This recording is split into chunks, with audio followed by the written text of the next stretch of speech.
ओम ओम ओम।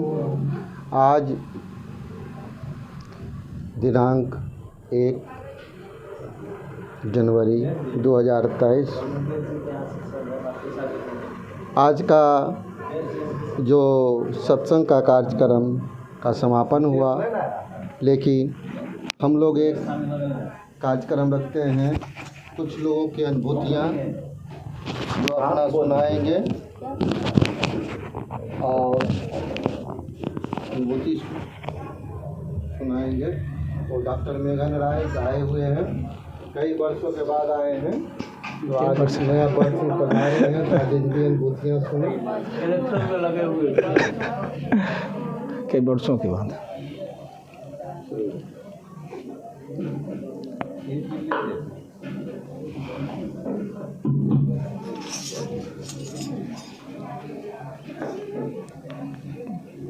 गुरुर्ब्रह्मा गुरुर्विष्णु गुरुर्देवो महेश्वरा गुरुर्साक्षात् परब्रह्मा तस्मै श्री गुरुवे नमः।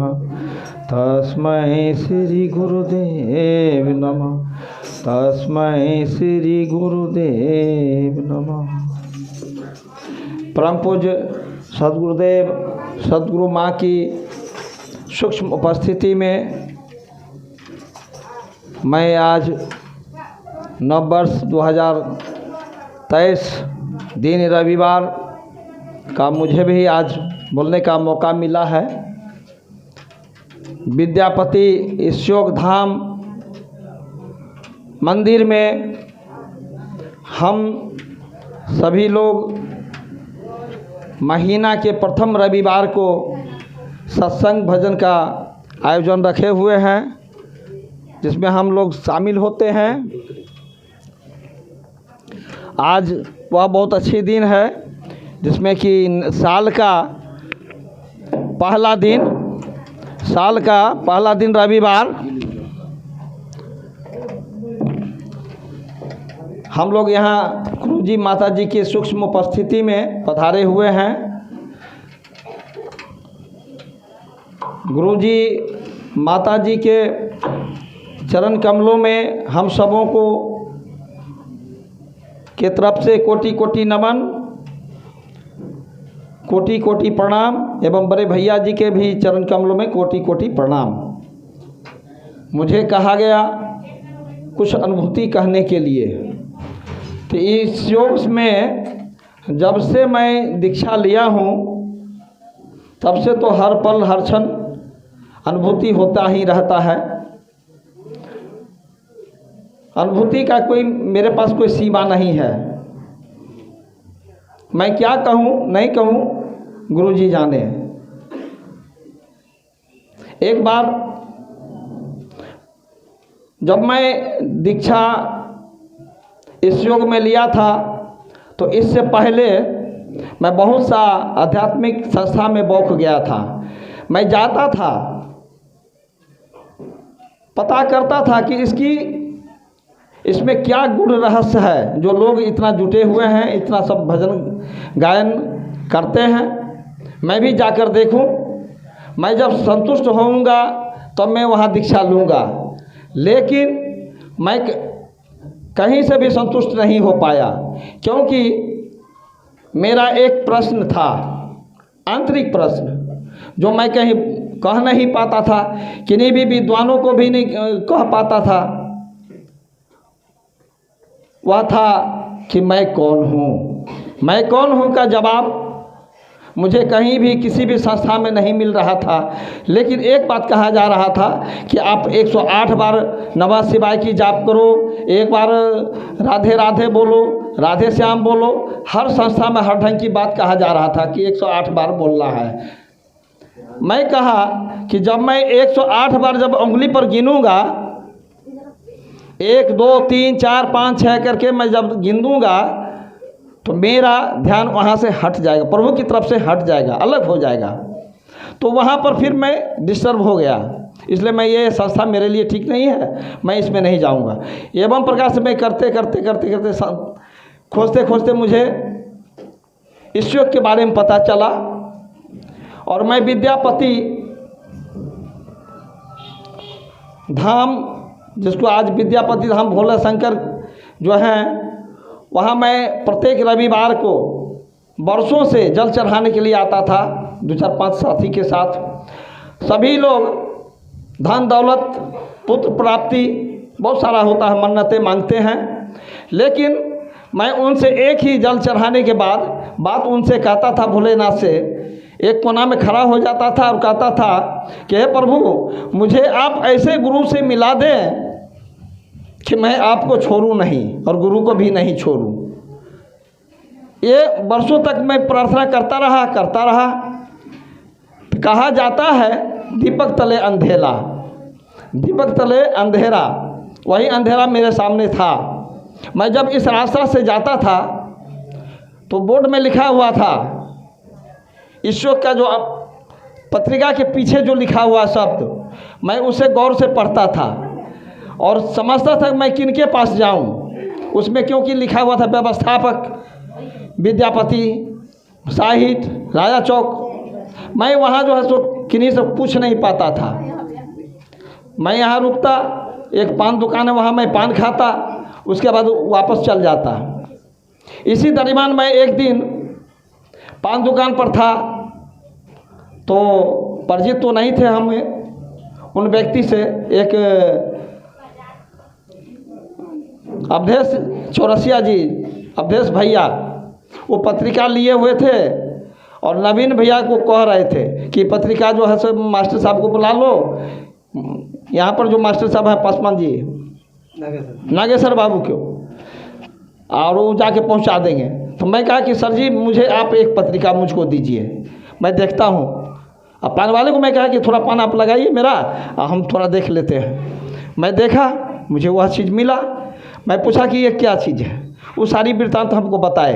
कहे पहले आप इस पत्रिका को लीजिए, पढ़िए, उसके बाद कुछ कीजिए। मैं सुरा से ये बात कैसे जुड़ा वो मैं बता रहा हूँ। मुझको 2 पत्रिका दिए, अंक 6ठा और 7वां, उसमें वही चल रहा था, शुरुआत की बात बता रहा हूँ। तो मैं उस दोनों पत्रिका को लेकर रख लिया और वो हमको कहे कि इसको मोड़ना नहीं है, जूठा से बचाना है, और जाकर इसको जहाँ भी रखना है पढ़ लीजिए, इसको अच्छा लगे तो इनसे जो कहिएगा वो आपको एक मुराद पूरा हो जाएगा। मैं वैसा ही किया। घर जाने के बाद मैं रात में जब भी सोता था तो भोलेनाथ का ध्यान करके सोता था, उस समय भी बिना दीक्षित का भी। मैं जब ध्यान में शंकर जी को आवाहन करके अपने मन से ये किया कि हो भोलेनाथ, मैं गुरु के रूप में इनको मैं वरण करना चाहता हूँ, आपका क्या विचार है। तो वो कहे जो तुम्हारा विचार बहुत अच्छा है, इससे होगा कि मैं भी तुमको नहीं छोड़ूंगा, तुम भी मुझको नहीं छोड़ोगे, मेरा ही वह दूसरा रूप है। यह स्पष्ट बात है। और मुझे ऐसा लगा कि मैं बैठे बैठे मेरा कहाँ निकल गया हूँ, घंटों भर मैं रात में बैठा रह गया। उसके बाद मैं सो गया। कल होकर मुझे पता नहीं कहाँ क्या होने वाला है। बाजीपुर साहित्य में संजोग से एक साइकिल दुकान पर, वहीं पर लखनपुर में एक सुनील बाबू हैं भदैया के, उनसे बातचीत हुई। दिनेश बाबू हैं, इनसे भी मैं पूछा था। गंगा पोदार जी हैं, उनसे भी पूछा था। वो लोग भी बताए थे इस शोक के बारे में कि दीक्षा गुरुधाम में चल के लेना है, लेकिन वहाँ जाने के लिए सोचते थे कि भाई कोई संगी होगा, साथी होगा तब तो जाएंगे। लेकिन मैं बोला हुआ था इनके यहाँ पान खाने के लिए जाता था सुनील बाबू के यहाँ, तो ये हमको बताए कि यहाँ जो है सब साहित्य में आ रहे हैं 17 जून को, या है ना, हाँ 17 जून को आ रहे हैं, इसमें आप जाकर दीक्षा ले सकते हैं। उसके बाद कहा ठीक है मैं जाऊँगा। उसके बाद फिर गंगा जी आए, वो भी बोले, दिनेश जी ये भी आए, ये भी बोले। मैं गदगद हो गया कि चलो भाई अब घर में आ गए हमारे प्रभु, हम जाकर दीक्षा ले लेंगे। उसमें स्पर्श दीक्षा होता था गुरु जी का।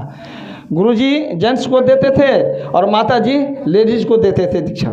वो प्रोग्राम फर्स्ट प्रोग्राम था माता जी का और गुरु जी का।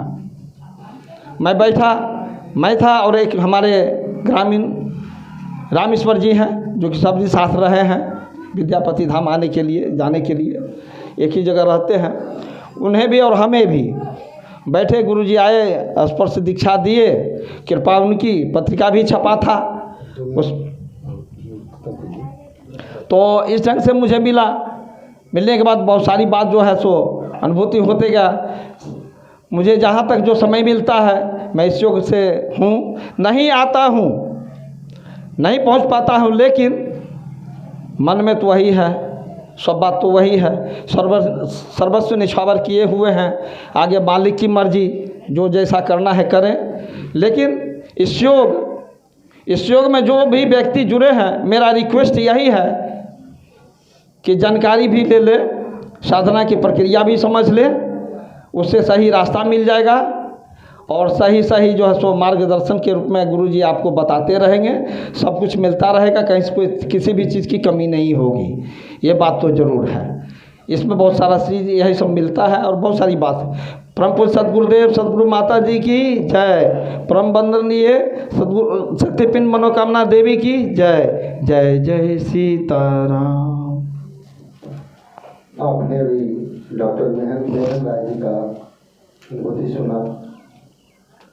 ये हमारे पुराने सब साथी हैं और सदगुरु की बड़ी कृपा है, आप लोग सभी आए और सब खुशी खुशी यहाँ से कार्यक्रम में भाग ले, आनंद उठावे। और किन्हीं को कोई दिक्कत हो साधना में करने में तो एक दूसरे से बातचीत करके आप अपनी साधना को सुधार करें। लेकिन साधना करेंगे तभी तो आप इस योग से जुड़े रहेंगे, गुरु माता जी से जुड़े रहेंगे, हम लोगों से भी जुड़े रहेंगे। नहीं तो साधना नहीं करेंगे तो धीरे धीरे सभी का लिंक करते जाएगा। इसलिए ध्यान से साधना ही हम लोगों का मुख्य है और साधना ही करते रहेंगे। प्रेम से बोले सदगुरुदेव।